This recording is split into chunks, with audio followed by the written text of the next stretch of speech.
ગાંધીનગરમાં આયોજિત હોમગાર્ડ્સ અને સિવિલ ડિફેન્સ દ્વારા રમતોત્સવનું આયોજન કરાયું છે, જેમાં ગાંધીનગરના મેયર મીરાબેન પટેલ તથા ધારાસભ્ય રીટાબેન પટેલ ઉપસ્થિત રહ્યા હતા। આ કાર્યક્રમમાં રાજ્યકક્ષાના ગૃહપ્રધાન કમલેશ પટેલે જણાવ્યું હતું કે આ વાર્ષિક રમતોત્સવ હોમગાર્ડ્સ અને સિવિલ ડિફેન્સ વિભાગના કર્મચારીઓ માટે વિશેષ મહત્વ ધરાવે છે। રમતોત્સવના આયોજન દ્વારા વિભાગના સભ્યોમાં રમતગમત અને સ્વસ્થ સ્પર્ધાત્મક ભાવના વિકસાવવામાં મદદ મળશે, તેમજ આ કાર્યક્રમ દ્વારા વિભાગના કર્મચારીઓની એકતા અને ટીમ વર્કને વધુ મજબૂતી મળશે।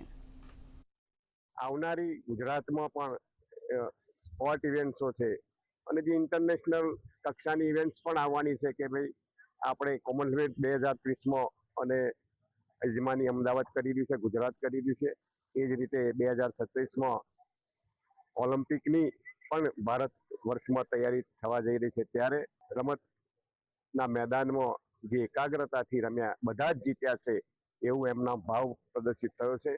સૌને જીતેલાને અને ભાગ લીધેલા સૌને પણ અભિનંદન। હું દક્ષિણ ઝોન નવસારી જિલ્લામાંથી આવું છું।